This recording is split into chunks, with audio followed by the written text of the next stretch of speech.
Untuk memahami bagaimana sebuah kekhalifahan raksasa bisa lahir dan menguasai wilayah yang begitu luas, kita harus kembali jauh ke masa setelah wafatnya Nabi Muhammad SAW pada tahun 632 Masehi. Saat itu, umat Islam menghadapi tantangan besar.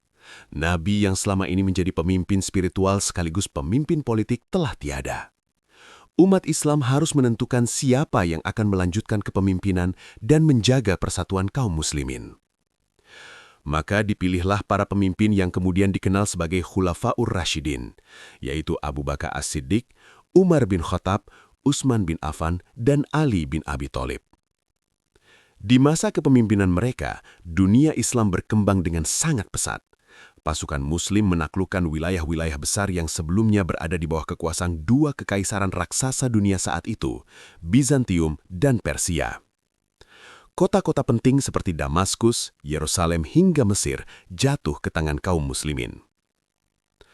Namun meskipun wilayah Islam semakin luas, keadaan politik di dalam negeri tidak selalu tenang. Ketegangan mulai muncul pada masa pemerintahan Khalifah ketiga, Utsman bin Affan. Beberapa kelompok mulai merasa tidak puas dengan kebijakan pemerintahannya. Kritik demi kritik bermunculan hingga akhirnya situasi politik menjadi semakin memanas. Puncaknya terjadi pada tahun 656 Masehi ketika Utsman bin Affan terbunuh dalam sebuah pemberontakan yang mengguncangkan dunia Islam. Peristiwa tragis ini menjadi salah satu titik awal dari konflik besar yang kemudian dikenal sebagai fitnah pertama. Setelah wafatnya Khalifah Ali, Ali bin Abi Thalib diangkat menjadi khalifah. Namun kepemimpinannya langsung menghadapi tantangan yang sangat berat. Beberapa pihak menuntut agar para pembunuh Utsman segera dihukum. Salah satu tokoh yang paling vokal dalam tuntutan tersebut adalah Gubernur Suriah saat itu, seorang pemimpin kuat bernama Muawiyah bin Abu Sufyan. Muawiyah bukanlah tokoh biasa. Ia berasal dari keluarga Bani Umayyah, salah satu keluarga terpandang dari suku Quraisy di Mekah. Selain itu, ia juga dikenal sebagai pemimpin yang cerdas, berpengalaman dalam pemerintahan, dan memiliki pengaruh besar di wilayah Suriah. Konflik antara kubu Ali dan Muawiyah akhirnya memuncak dalam sebuah pertempuran besar yang dikenal sebagai Perang Siffin pada tahun 657 Masehi. Pertempuran ini menjadi salah satu konflik paling menentukan dalam sejarah awal Islam. Meski pertempuran itu tidak menghasilkan kemenangan mutlak bagi salah satu pihak, dampaknya sangat besar. Dunia Islam semakin terpecah dan ketegangan politik semakin sulit dikendalikan. Beberapa tahun kemudian, sebuah peristiwa tragis kembali terjadi. Khalifah Ali bin Abi Thalib terbunuh pada tahun 661 Masehi oleh seorang pemberontak. Dengan wafatnya Ali, berakhirlah masa kepemimpinan Khulafaur Rasyidin. Di tengah situasi politik yang penuh ketidakpastian itu, Muawiyah bin Abu Sufyan akhirnya berhasil mengambil alih kekuasaan. Ia kemudian diakui sebagai khalifah dan memindahkan pusat pemerintahan ke kota Damaskus di wilayah Suriah. Inilah awal dari sebuah babak baru dalam sejarah dunia Islam. Muawiyah mendirikan sebuah dinasti pemerintahan yang kemudian dikenal sebagai dinasti Umayyah atau Bani Umayyah. Berbeda dengan sistem kepemimpinan sebelumnya yang dipilih melalui musyawarah, pemerintahan Umayyah mulai menerapkan sistem dinasti di mana kekuasaan dapat diwariskan kepada keturunan keluarga penguasa. Bagi sebagian orang, perubahan ini dianggap sebagai langkah strategis untuk menjaga stabilitas politik di tengah luasnya wilayah Islam yang terus berkembang. Namun bagi sebagian yang lain, sistem ini justru dianggap sebagai perubahan besar dalam tradisi kepemimpinan Islam. Meskipun begitu, satu hal tidak bisa disangkal. Di bawah kepemimpinan Muawiyah, dunia Islam mulai memasuki masa baru yang penuh ekspansi dan pembangunan. Muawiyah dikenal sebagai pemimpin yang sangat terampil dalam mengelola pemerintahan. Ia membangun sistem administrasi yang lebih terorganisir, memperkuat angkatan laut, dan menjadikan Damaskus sebagai pusat politik yang kuat. Dari kota inilah berbagai keputusan besar diambil, pasukan dikirim ke berbagai wilayah, perbatasan diperluas, dan pengaruh kekhalifahan Islam mulai menjangkau wilayah-wilayah yang belum pernah tersentuh oleh dunia Islam. Perlahan tapi pasti, fondasi sebuah kekhalifahan besar mulai terbentuk. Tidak ada yang menyangka bahwa dinasti yang baru saja lahir ini kelak akan menguasai wilayah yang sangat luas, melintasi benua dan menjadi salah satu kekaisaran terbesar dalam sejarah manusia. Namun di balik awal yang tampak menjanjikan itu, sebenarnya sudah mulai tersimpan benih-benih konflik yang suatu hari nanti akan mengguncangkan fondasi kekuasaan mereka. Dan benih konflik itulah yang kelak akan membawa dunia Islam menuju salah satu tragedi paling mengguncangkan dalam sejarahnya. Setelah berhasil mengambil alih kepemimpinan dunia Islam pada tahun 661 Masehi, Muawiyah bin Abu Sufyan memulai sebuah era baru dalam sejarah kekhalifahan. Berbeda dengan masa sebelumnya yang penuh gejolak politik, Muawiyah berusaha menciptakan stabilitas dan ketertiban di wilayah kekuasaan Islam yang semakin luas. Ia dikenal sebagai pemimpin yang sangat berhati-hati, diplomatis, dan memiliki kemampuan politik yang luar biasa. Selama bertahun-tahun memimpin wilayah Suriah sebagai gubernur, Muawiyah telah membangun jaringan kekuatan militer dan administrasi yang kuat. Ketika ia akhirnya menjadi khalifah, fondasi kekuasaan itu membuat pemerintahannya relatif stabil. Dari pusat pemerintahan di Damaskus, Muawiyah mulai melakukan berbagai reformasi. Ia memperkuat sistem administrasi negara, memperbaiki pengelolaan pajak, serta membangun armada laut yang kuat untuk melindungi wilayah Islam dari ancaman Bizantium. Tidak hanya itu, pasukan Muslim juga terus melakukan ekspansi. Wilayah kekhalifahan semakin meluas ke berbagai penjuru. Daerah-daerah di Afrika Utara mulai berada di bawah pengaruh Islam, sementara di wilayah timur, pasukan Muslim bergerak menuju Asia Tengah. Secara perlahan, kekhalifahan ini berubah menjadi salah satu kekuatan besar di dunia. Namun, di balik stabilitas yang tampak dari luar, sebenarnya ada sebuah keputusan yang kelak akan memicu konflik besar dalam sejarah Islam.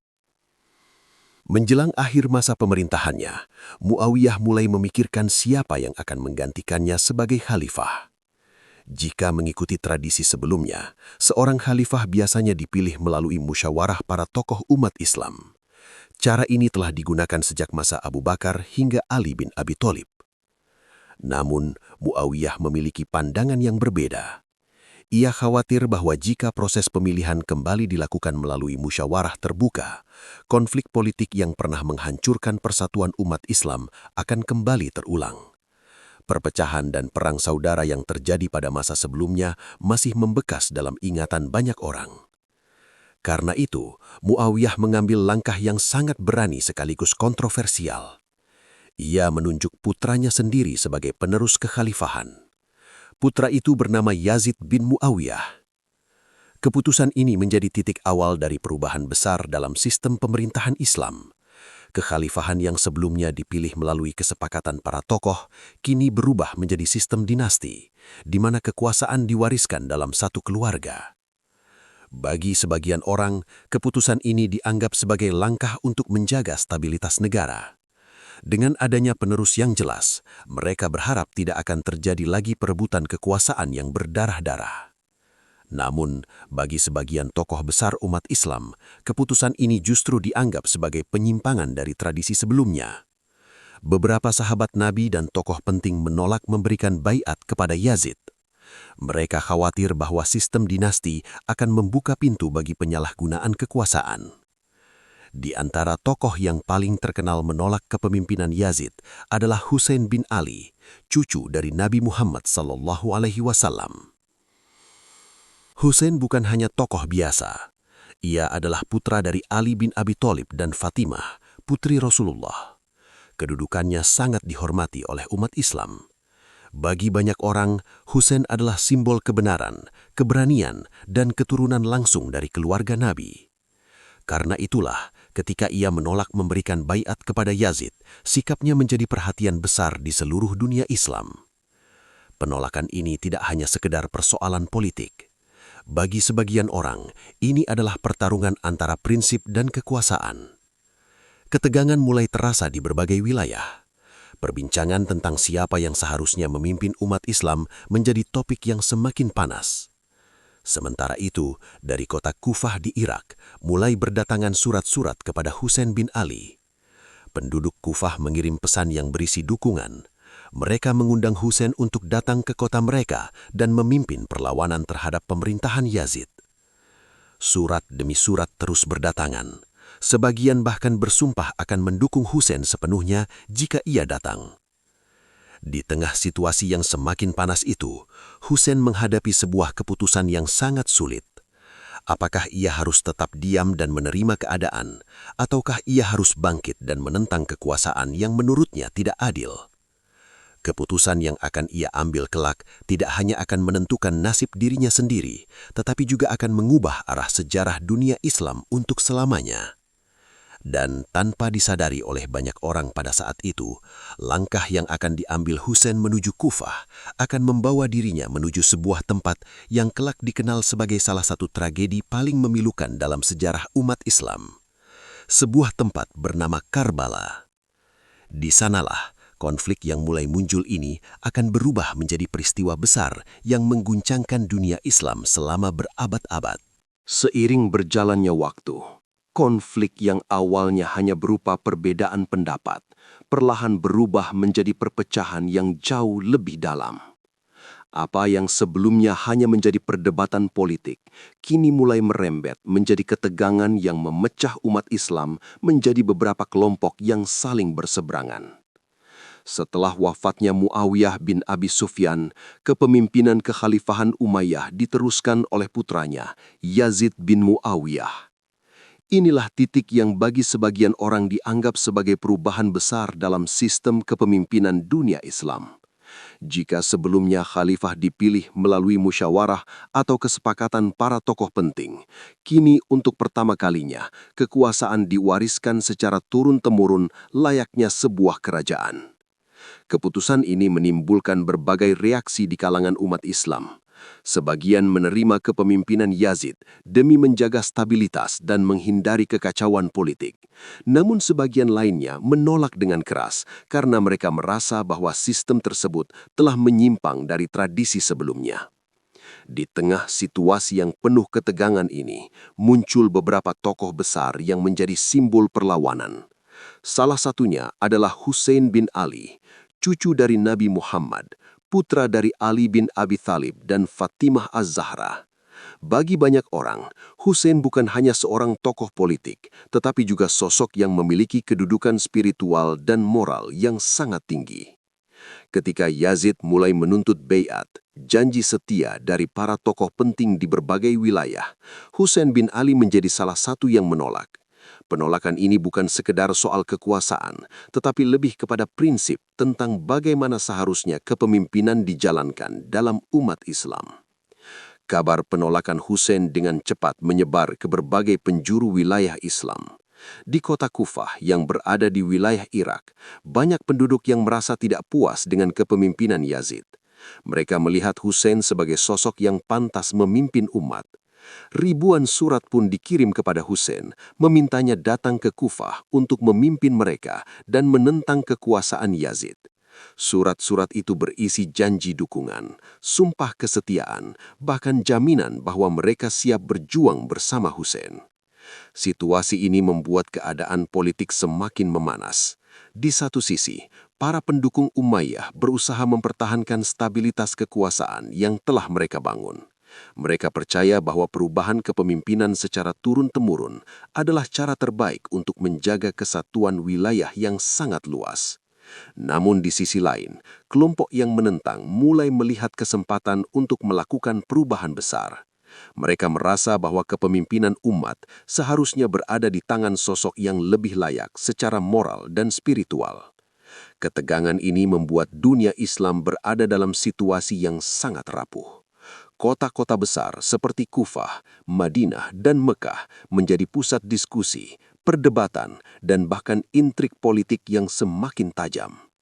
Sementara itu, Husain sendiri berada dalam dilema besar. Di satu sisi, ia tidak ingin terjadi pertumpahan darah di antara sesama umat Islam. Namun di sisi lain, ia juga merasa tidak bisa begitu saja mengabaikan panggilan dari ribuan orang yang berharap kepadanya. Keputusan apapun yang diambil Hussein akan membawa konsekuensi besar. Apakah ia akan tetap tinggal dan menghindari konflik? Ataukah ia akan memenuhi panggilan dari Kufah dan menghadapi kekuatan besar dinasti Umayyah? Di saat dunia Islam sedang berada di persimpangan sejarah ini, perjalanan pun dimulai. Perjalanan yang kelak akan membawa Hussein dan para pengikutnya menuju sebuah tempat yang namanya akan tercatat selamanya dalam sejarah. Sebuah tempat bernama Karbala. Dan di sanalah, konflik yang selama ini hanya berupa ketegangan politik akan berubah menjadi tragedi yang mengguncangkan dunia Islam untuk selamanya. Tahun 680 Masehi menjadi salah satu tahun paling kelam dalam sejarah dunia Islam. Di sebuah padang tandus yang sunyi di wilayah Irak, sebuah peristiwa besar sedang menuju puncaknya. Tempat itu bernama Karbala. Tanahnya kering, udaranya panas, dan di sanalah sebuah tragedi yang akan dikenang sepanjang sejarah mulai terungkap. Hussein bin Ali, cucu Nabi Muhammad, akhirnya tiba di daerah itu bersama rombongan kecilnya. Mereka bukan pasukan perang besar. Di antara rombongan itu terdapat keluarga, anak-anak, serta beberapa sahabat setia yang memilih tetap berada di sisinya. Jumlah mereka sangat sedikit, namun di hadapan mereka berdiri ribuan tentara yang dikirim oleh pemerintahan Yazid. Awalnya, Hussein tidak datang untuk berperang. Ia datang karena menerima banyak undangan dari penduduk Kufah yang menjanjikan dukungan. Mereka memohon agar Hussein datang dan memimpin mereka melawan pemerintahan yang dianggap tidak adil. Namun ketika Hussein benar-benar datang, situasinya berubah drastis. Penduduk Kufah yang sebelumnya menjanjikan dukungan tiba-tiba menghilang. Sebagian karena takut, sebagian karena tekanan dari pemerintah, dan sebagian lagi karena memilih menyelamatkan diri. Akhirnya, Hussein hanya tersisa bersama rombongan kecilnya di tengah padang Karbala.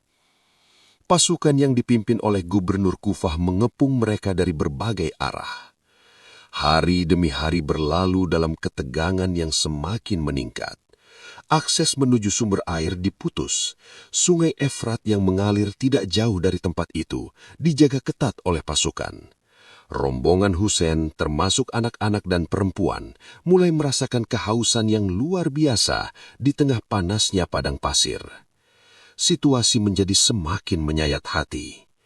Di malam hari sebelum pertempuran besar terjadi, Hussein mengumpulkan semua orang yang bersamanya. Ia berbicara dengan suara tenang, namun penuh makna. Hussein mengatakan bahwa siapapun yang ingin pergi dipersilahkan meninggalkan tempat itu. Ia tidak ingin ada seorang pun yang merasa terpaksa bertahan bersamanya. Namun yang terjadi justru sebaliknya. Para sahabat yang bersamanya memilih tetap tinggal. Mereka tahu bahwa kemungkinan untuk selamat sangat kecil. Tetapi mereka juga tahu bahwa meninggalkan Hussein bukanlah pilihan bagi mereka. Pagi hari tanggal 10 Muharram akhirnya tiba. Hari itu kemudian dikenal sebagai Hari Asyura. Di bawah terik matahari Karbala, pertempuran yang tidak seimbang pun dimulai. Satu persatu sahabat Hussein maju ke medan pertempuran. Mereka bertempur dengan keberanian yang luar biasa, meskipun jumlah mereka sangat sedikit dibandingkan pasukan yang mengepung mereka. Setiap orang yang gugur meninggalkan kesedihan mendalam bagi rombongan kecil itu. Sahabat, kerabat, bahkan anggota keluarga Hussein sendiri ikut maju ke medan pertempuran. Di antara mereka terdapat pemuda-pemuda dari keluarga Nabi yang mempertaruhkan nyawa mereka. Tangisan anak-anak terdengar dari tenda-tenda kecil di belakang medan perang. Sementara di depan, pertempuran terus berlangsung dengan ketegangan yang semakin memuncak. Akhirnya, satu persatu para pendukung Hussein gugur. Medan Karbala berubah menjadi saksi bisu dari keberanian dan pengorbanan mereka. Hingga pada akhirnya, Hussein bin Ali berdiri hampir sendirian. Tubuhnya lelah, namun semangatnya tidak pernah runtuh. Di hadapannya masih berdiri pasukan yang jumlahnya jauh lebih besar. namun Hussein tetap maju. Bagi banyak orang, momen ini menjadi simbol keberanian yang luar biasa. Seorang cucu Nabi berdiri menghadapi kekuatan besar demi mempertahankan prinsip yang ia yakini benar. Pertempuran terakhir itu akhirnya berakhir dengan gugurnya Husain bin Ali. Dengan wafatnya Husain di padang Karbala, tragedi besar itu mencapai puncaknya. Berita tentang peristiwa ini dengan cepat menyebar ke seluruh wilayah dunia Islam. Kesedihan, kemarahan, dan duka mendalam menyelimuti banyak orang. Bagi sebagian umat Islam, peristiwa Karbala menjadi titik luka sejarah yang tidak akan pernah terlupakan. Tragedi ini bukan sekedar sebuah pertempuran. Ia menjadi simbol dari konflik politik, perpecahan, dan pengorbanan yang sangat besar dalam sejarah umat Islam. Dan sejak saat itu, peristiwa Karbala menjadi titik balik yang mengubah arah perjalanan kekhalifahan Umayyah. Gelombang kemarahan mulai muncul di berbagai wilayah. Pemberontakan demi pemberontakan mulai terjadi. Apa yang terjadi di Karbala tidak hanya mengguncangkan hati umat Islam pada masa itu, tetapi juga membuka babak baru yang akan membawa kekhalifahan ini menuju masa-masa penuh gejolak di tahun-tahun berikutnya. Setelah tragedi Karbala yang mengguncang dunia Islam, gelombang emosi dan kemarahan menyebar ke berbagai wilayah kekhalifahan. Banyak orang yang merasa sedih, marah, bahkan kecewa terhadap apa yang telah terjadi. Nama Husain bin Ali kini tidak hanya dikenang sebagai cucu Nabi Muhammad SAW, tetapi juga sebagai simbol keberanian, pengorbanan, dan perlawanan terhadap kekuasaan yang dianggap tidak adil. Namun, sejarah terus berjalan. Meskipun tragedi Karbala meninggalkan luka yang sangat dalam, dinasti Umayyah tidak langsung runtuh. Kekhalifahan itu masih berdiri dan bahkan dalam beberapa dekade berikutnya justru mencapai puncak kejayaannya. Setelah masa pemerintahan Yazid berakhir, kekuasaan Bani Umayyah terus berlanjut di tangan para khalifah berikutnya. Mereka berusaha memulihkan stabilitas politik yang sempat terguncang oleh berbagai pemberontakan. Salah satu masa yang paling menonjol adalah ketika kekhalifahan dipimpin oleh seorang penguasa yang dikenal ambisius dan visioner, yaitu Al-Walid bin Abdul Malik. Di bawah kepemimpinannya, kekuatan militer Umayyah kembali digerakkan secara besar-besaran. Para jenderal dikirim ke berbagai wilayah untuk melanjutkan ekspansi yang sempat melambat.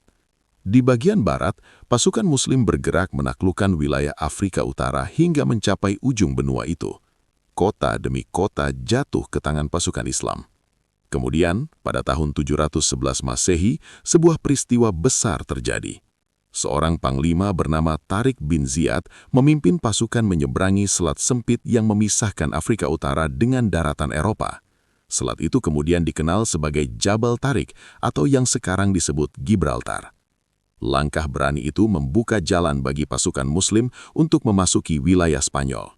Dalam waktu yang relatif singkat, sebagian besar wilayah semenanjung Iberia berhasil dikuasai. Di sana kemudian berdirilah wilayah Islam yang dikenal sebagai Al-Andalus. Sementara itu, di wilayah timur, pasukan Umayyah juga terus bergerak maju. Ekspansi mereka mencapai Asia Tengah, bahkan mendekati perbatasan wilayah Tiongkok. Jalur perdagangan penting seperti jalur Sutra mulai berada di bawah pengaruh kekhalifahan Islam. Jika dilihat dari luas wilayahnya, masa ini menjadi puncak kejayaan dinasti Umayyah. Wilayah kekhalifahan membentang luar biasa luas, dari Spanyol di barat hingga perbatasan India di timur, dari pegunungan Kaukasus di utara hingga Afrika Utara di selatan. Tidak banyak kekaisaran dalam sejarah dunia yang mampu menguasai wilayah seluas itu dalam waktu yang relatif singkat. Selain ekspansi militer, pembangunan juga dilakukan di berbagai kota besar. Di Damaskus, ibu kota kekhalifahan, berdiri salah satu bangunan megah yang hingga kini masih menjadi simbol kejayaan masa itu, Masjid Umayyah. Masjid tersebut bukan hanya tempat ibadah, tetapi juga menjadi simbol kemajuan arsitektur dan kebudayaan Islam pada masa itu. Jalan-jalan dibangun, sistem administrasi diperbaiki, dan perdagangan berkembang pesat. Kota-kota besar seperti Damaskus, Kairouan, dan Cordoba mulai berkembang menjadi pusat peradaban yang penting. Dari luar, kekhalifahan ini tampak begitu kuat. Namun di balik semua kejayaan itu, perlahan-lahan muncul masalah yang tidak terlihat oleh banyak orang. Sebagian kelompok masyarakat mulai merasa tidak puas dengan sistem pemerintahan yang ada. Kebijakan yang dianggap lebih mengutamakan bangsa Arab dibandingkan kaum Muslim non-Arab menimbulkan ketegangan sosial. Di berbagai wilayah, kelompok-kelompok yang merasa terpinggirkan mulai menyimpan kekecewaan. Selain itu, konflik politik yang sudah ada sejak tragedi Karbala juga tidak pernah benar-benar hilang. Luka sejarah itu terus membekas di hati banyak orang. Meskipun kekhalifahan terlihat kuat secara militer dan wilayahnya sangat luas, fondasi persatuan di dalamnya mulai perlahan-lahan retak. Seperti sebuah bangunan megah yang berdiri kokoh dari luar, tetapi diam-diam mulai rapuh di bagian dalam. Para khalifah Umayyah mungkin berhasil memperluas wilayah kekuasaan hingga 3 benua, tetapi mereka juga harus menghadapi tantangan besar untuk menjaga persatuan di antara masyarakat yang semakin beragam. Dan seiring berjalannya waktu, retakan-retakan kecil itu mulai berkembang menjadi gelombang perlawanan yang lebih besar. Apa yang tampak sebagai puncak kejayaan ternyata juga menjadi awal dari sebuah perjalanan menuju kemunduran. Kekhalifahan yang pernah berdiri begitu megah itu perlahan-lahan mulai menghadapi badai besar yang kelak akan menentukan nasibnya di masa depan. Seiring berjalannya waktu, tanda-tanda kemunduran dinasti Umayyah semakin jelas terlihat. Kekhalifahan yang sebelumnya tampak begitu kuat dan luas, ternyata mulai menghadapi tekanan dari berbagai arah. Masalah terbesar bukan datang dari luar, melainkan dari dalam tubuh kekhalifahan itu sendiri. Wilayah yang sangat luas membuat pemerintahan menjadi semakin sulit dikendalikan. Jarak antara pusat kekuasaan di Damaskus dengan daerah-daerah jauh seperti Persia, Asia Tengah hingga Afrika Utara membuat komunikasi dan pengawasan menjadi tidak mudah. Selain itu, kebijakan sosial yang diterapkan oleh sebagian penguasa Umayyah mulai menimbulkan ketidakpuasan di kalangan masyarakat. Pada masa itu, banyak penduduk non-Arab yang telah memeluk Islam. Mereka dikenal sebagai Mawali, yaitu Muslim yang bukan berasal dari suku Arab. Meskipun telah memeluk agama yang sama, sebagian dari mereka merasa masih diperlakukan berbeda dalam sistem sosial dan administrasi pemerintahan. Perasaan ketidakadilan ini perlahan menumpuk menjadi kekecewaan yang mendalam. Di berbagai wilayah, muncul kelompok-kelompok yang mulai mempertanyakan legitimasi kekuasaan dinasti Umayyah. Sementara itu, di balik layar politik, sebuah gerakan baru mulai tumbuh secara perlahan namun pasti. Gerakan ini dipimpin oleh keluarga yang masih memiliki hubungan dengan Nabi Muhammad SAW melalui jalur paman beliau, Abbas bin Abdul Muttalib. Keluarga ini kemudian dikenal sebagai Bani Abbasiyah. Berbeda dengan pemberontakan-pemberontakan sebelumnya yang sering muncul secara sporadis, gerakan Abbasiyah dibangun dengan strategi yang jauh lebih terorganisir. Mereka mengirim para utusan ke berbagai wilayah untuk mengumpulkan dukungan secara diam-diam. Daerah seperti Khurasan di wilayah Persia menjadi salah satu pusat kekuatan gerakan ini. Di sana, banyak masyarakat yang merasa tidak puas dengan pemerintahan Umayyah mulai bergabung dengan gerakan tersebut. Perlahan namun pasti, kekuatan Abbasiyah semakin besar. Sementara itu, para khalifah Umayyah yang berkuasa saat itu tampaknya mulai kehilangan kendali atas situasi yang berkembang. Konflik internal, perebutan kekuasaan, serta ketidakpuasan masyarakat membuat kekhalifahan menjadi semakin rapuh. Akhirnya, pada pertengahan abad ke-8, ketegangan yang selama ini tersembunyi mulai meledak menjadi pemberontakan terbuka. Pasukan Abbasiyah bergerak dari wilayah timur menuju pusat kekuasaan Umayyah. Pertempuran demi pertempuran terjadi di berbagai wilayah. Salah satu pertempuran yang paling menentukan terjadi di dekat Sungai Zab pada tahun 750 Masehi. Dalam pertempuran itu, pasukan Abbasiyah berhasil mengalahkan pasukan Umayyah secara telak. Kekalahan tersebut menjadi pukulan besar bagi dinasti Umayyah. Khalifah terakhir mereka, Marwan II, terpaksa melarikan diri dari Damaskus ketika pasukan Abbasiyah semakin mendekat. Ia mencoba mencari perlindungan dengan bergerak menuju wilayah Mesir, namun pelariannya tidak berlangsung lama. Pasukan Abbasiyah akhirnya berhasil menemukannya. Pada tahun yang sama, Marwan II terbunuh. Dengan kematiannya, berakhirlah kekuasaan dinasti Umayyah di wilayah timur dunia Islam. Setelah hampir 1 abad memimpin kekhalifahan dan membangun salah satu kekaisaran terbesar dalam sejarah, dinasti Umayyah akhirnya runtuh. Kekuasaan kemudian berpindah ke tangan dinasti Abbasiyah yang segera mendirikan pusat pemerintahan baru. Babak baru dalam sejarah dunia Islam pun dimulai. Namun, kisah Bani Umayyah ternyata belum sepenuhnya berakhir, karena sebuah kejadian tak terduga masih akan mengubah arah sejarah di bagian dunia yang lain. Dengan jatuhnya Marwan II pada tahun 750 Masehi, tampaknya kisah dinasti Umayyah benar-benar telah berakhir. Kekuasaan yang pernah membentang dari Spanyol hingga Asia Tengah kini runtuh di tangan dinasti Abbasiyah. Di Damaskus, pusat pemerintahan baru pun segera dibentuk oleh penguasa Abbasiyah, menandai dimulainya babak baru dalam sejarah dunia Islam. Banyak anggota keluarga Umayyah yang berusaha melarikan diri dari kejaran pasukan Abbasiyah. Sebagian berhasil melarikan diri ke berbagai wilayah terpencil, namun tidak sedikit pula yang akhirnya tertangkap. Situasi saat itu sangat berbahaya bagi siapapun yang masih memiliki hubungan dengan keluarga penguasa lama. Namun di tengah kekacauan itu, ada satu sosok muda dari keluarga Umayyah yang berhasil lolos dari pengejaran. Namanya adalah Abdurrahman bin Muawiyah, seorang pangeran muda yang kelak dikenal dalam sejarah sebagai Abdurrahman Ad-Dakhil. Ia harus menempuh perjalanan yang sangat panjang dan berbahaya.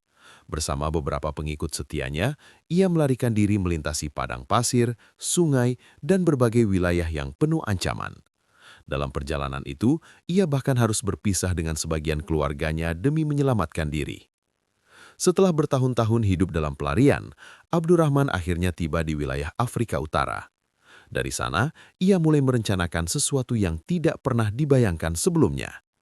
Ia tidak hanya ingin bertahan hidup, ia ingin membangun kembali kekuasaan keluarganya. Kesempatan itu akhirnya datang ketika ia menyeberang menuju wilayah Al-Andalus di semenanjung Iberia, wilayah yang sebelumnya telah ditaklukkan oleh pasukan Umayyah. Di sana, situasi politik sedang tidak stabil. Berbagai kelompok bersaing memperebutkan kekuasaan. Dengan kecerdikan, keberanian, dan dukungan dari sebagian pasukan setempat, Abdurrahman berhasil mengalahkan para rivalnya. Pada tahun 756 Masehi, ia berhasil mendirikan sebuah pemerintahan baru di kota Cordoba. Dengan demikian, dinasti Umayyah yang telah runtuh di timur ternyata bangkit kembali di barat. Di tangan Abdurrahman Ad-Dakhil, wilayah Al-Andalus berkembang menjadi salah satu pusat peradaban paling maju di dunia pada masa itu. Cordoba berubah menjadi kota besar yang terkenal dengan ilmu pengetahuan, perdagangan, dan kebudayaannya. Kisah ini menjadi bukti bahwa sejarah seringkali berjalan dengan cara yang tidak terduga. Sebuah dinasti yang tampaknya telah berakhir, ternyata mampu bangkit kembali di tempat yang jauh dari tanah kelahirannya. Dan dari sanalah, warisan Bani Umayyah terus hidup, meninggalkan jejak besar dalam perjalanan panjang sejarah dunia Islam. Kisah bangkit dan runtuhnya dinasti Umayyah mengajarkan kita sebuah pelajaran penting dalam sejarah. Sebuah kekuasaan bisa menjadi sangat besar, wilayahnya bisa meluas hingga melintasi benua, dan pengaruhnya bisa mengubah peta dunia. Namun pada akhirnya, kekuatan sejati sebuah peradaban bukan hanya terletak pada luas wilayah atau kekuatan militernya, melainkan pada keadilan, persatuan, dan kepemimpinan yang bijaksana. Sejarah juga mengingatkan kita bahwa setiap kejayaan selalu membawa tanggung jawab besar. Ketika persatuan mulai retak dan keadilan mulai dipertanyakan, bahkan kekaisaran terbesar pun bisa perlahan runtuh. Semoga kisah ini bisa menjadi pelajaran berharga bagi kita semua.